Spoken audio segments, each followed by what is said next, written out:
Selamat siang teman-teman, kembali lagi di channel kita, channel Ray. Di siang hari ini kita akan mempelajari kesalahan arti dan pengucapannya bahasa Indonesia dalam sehari-hari. Seperti yang kita tahu teman-teman, bahasa Indonesia merupakan bahasa ibu bagi bangsa ini. Kita sudah gunakan bahasa Indonesia setiap harinya, baik dari segi tulisan, ucapan. Meskipun bahasa ini sudah kita gunakan sejak lahir, tapi masih ada kesalahan yang sering kita lakukan secara tidak sengaja. Kesalahan itu berupa kesalahan penulisan dan pengucapan dalam sehari-hari yang teman-teman semua tidak sengaja. Jadi bahkan orang Indonesia sendiri tidak menyadari bahwa kata-kata itu salah dalam pengucapannya.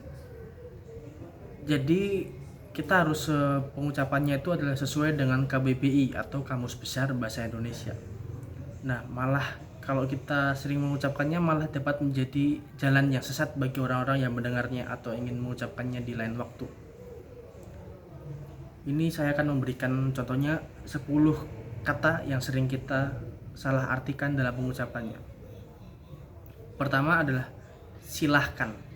Nah, teman-teman pasti bingung kan, kenapa silahkan itu salah dalam pengucapannya.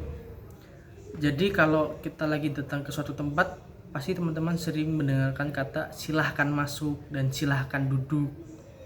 Nah, jadi aku akan mengoreksi ini berdasarkan dari KBBI ya, karena yang tulisan tepat adalah silakan. Kenapa alasannya? Jadi dalam KBBI tidak ditemukan kata dasar silah, yang ada adalah sila.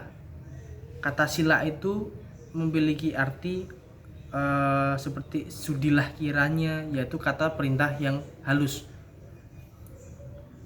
Yang kedua adalah antri. Nah, antri, kita lanjutkan, antri atau mengantre. Nah, teman-teman pasti bingung, kok antri salah ya? Nah, ini saya akan berikan jelasan. Nah, misal teman-teman lagi jalan bareng sama temannya nih, lalu temannya tuh mengajak makan, tapi teman-teman malah bilang gini, ih tapi rame banget, ini banyak banget yang antri. Nah, teman-teman pasti bingung kan, kok antri salah? Nah, ini akan saya jelaskan. Cara penulisan ini salah, dan yang tepat adalah antre, menggunakan e dan bukan i. Jadi meski seringkali kita temukan penulisan mohon mengantri di tempat umum atau tempat-tempat yang sering ada loketnya atau apalah gitu, itu sebenarnya adalah suatu kata yang salah. Yang benar adalah antre dan mengantre. Lalu ada kata-kata sekedar dan sekadar. Nah, pasti teman-teman sering menemukan kata sekedar ya daripada kata sekadar, atau bahkan teman-teman sering menuliskan kata itu adalah sekedar. Jadi untuk teman-teman yang sudah sering menggunakan kata-kata sekadar itu, teman-teman sudah benar ya, karena dalam KBBI itu tidak ada kata dasar yang berdasar adalah gedar, yang ada adalah kadar, sekadar. Nah, jadi teman-teman tidak boleh salah lagi ya, yang benar adalah sekedar bukan sekadar. Yang benar adalah sekadar bukan sekedar, maaf.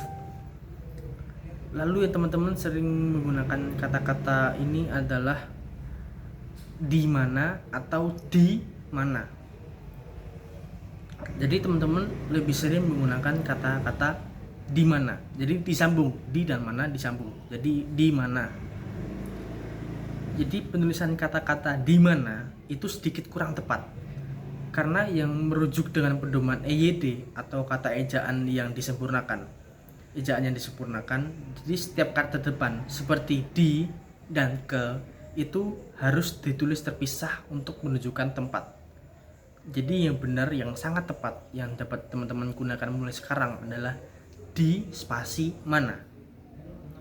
Lalu ada aktivitas atau aktivitas. Aktivitas menggunakan F atau aktivitas menggunakan V. Jadi ini ada sedikit pengecualian ya. Mungkin teman-teman sudah mengecek di kamus, itu adalah hanya akan menggunakan kata dasar aktif menggunakan F. Tapi yang benar adalah aktivitas menggunakan V. Karena sebenarnya teman-teman ya, ini akan menjelaskan sedikit.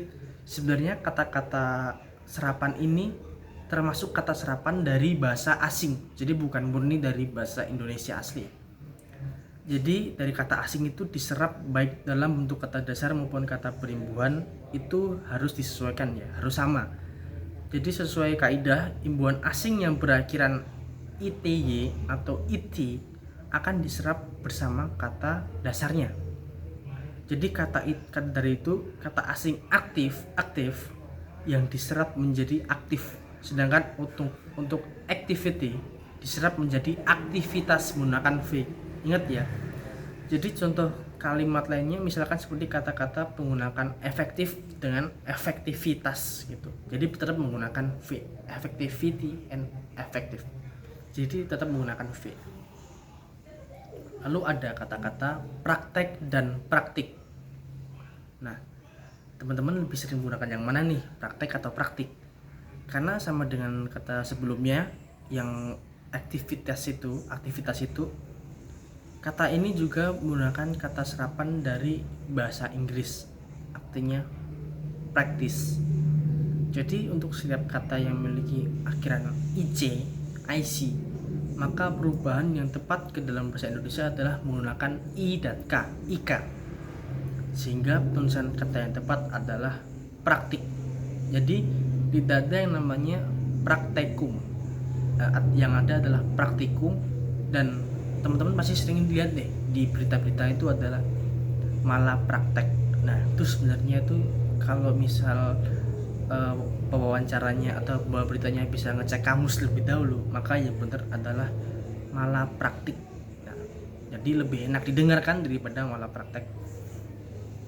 Lalu ini saya juga ada kata-kata analisa atau analisis. Nah mana nih yang benar? Teman pasti juga sedikit kebingungan nih mulai di sini.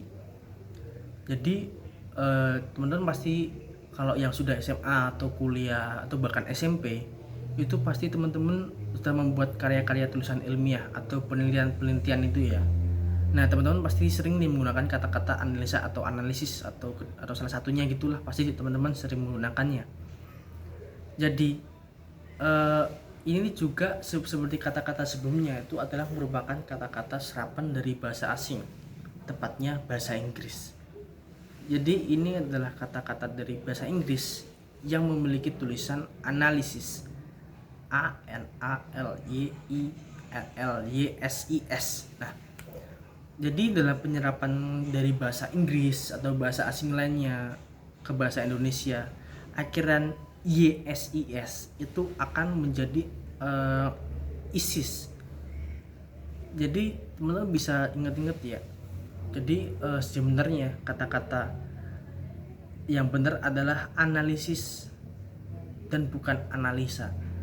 Jadi teman-teman jangan menggunakan saya telah menganalisa gitu.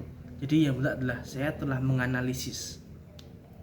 Jadi menggunakan ISIS bukan ISA. Nah, kita bisa lanjut ke kata-kata yang ke-8 adalah nasihat atau nasihat. Nah teman-teman bingung juga nih karena sering juga perdebatan nasihat atau nasihat. Tahu nggak sih teman-teman, sebenarnya ini juga serapan dari bahasa asing, tapi bukan bahasa Inggris, merupakan bahasa Arab. Jadi kata ini berasal dari kata kerja nasyaha yang berarti kalasya, yaitu memiliki arti murni serta bersih dari segala kotoran. Bagus banget ya artinya ternyata. Jadi yang benar nasihat atau nasihat nih. Nah yang tepat adalah nasihat, menggunakan i bukan e. Kenapa? Karena dalam penyerapan bahasa Arab ke bahasa Indonesia yang berkaitan dengan perubahan bunyi huruf harus disesuaikan dengan ciri khas Indonesia dalam melafalkannya. Nah, jadi dari itu penulisan huruf vokal yang tepat menggunakan huruf i bukan e. Lalu ada kata-kata resiko atau risiko. Nah, ini juga sering perdebatan nih. Sering saya juga dengar dari teman-teman, risiko atau risiko nih. Nah, jadi teman-teman masih sering ya menggunakan kata-kata resiko. Nah, mulai dari sekarang saya akan jelaskan kenapa kata-kata resiko itu kurang tepat ya. Jadi kata ini diambil dari kata bahasa Inggris yang berarti memiliki tulisan risk atau RISK. Jadi arti kata risk ini memiliki arti yang kurang menyenangkan, karena dia adalah akibat yang merugikan atau membahayakan dari suatu perbuatan atau tindakan. Maka yang benar adalah risiko, menggunakan I bukan E. Lalu yang terakhir adalah peduli atau peduli. Nah, kita pasti sering nih menggunakan kata yang satu ini untuk menggambarkan rasa perhatian kita kepada orang lain, kepada suatu kelompok yang perlu perhatian lebih. Jadi sebenarnya kata penulisan yang satu ini sering sekali keliru nih. Jadi sering banget dituliskan sebagai peduli. Nah, menggunakan kata per bukan pe. Nah, padahal itu salah. Yang benar adalah peduli. Menggunakan kata pe, tidak ada ketambahan huruf R setelah pe. Jadi yang benar adalah peduli. Seperti aplikasi ini yang sering teman-teman gunakan sekarang, yaitu adalah Peduli Lindungi. Itu sudah benar. Jadi teman-teman, sekian penulisan ejaan yang salah dan yang benar yang sudah saya jelaskan juga di video ini. Like jika suka, dislike jika tidak suka, dan jika ingin melihat informasi lebih lanjut mengenai channel ini bisa klik subscribe. Terima kasih teman-teman atas perhatiannya dalam melihat video ini. Terima kasih.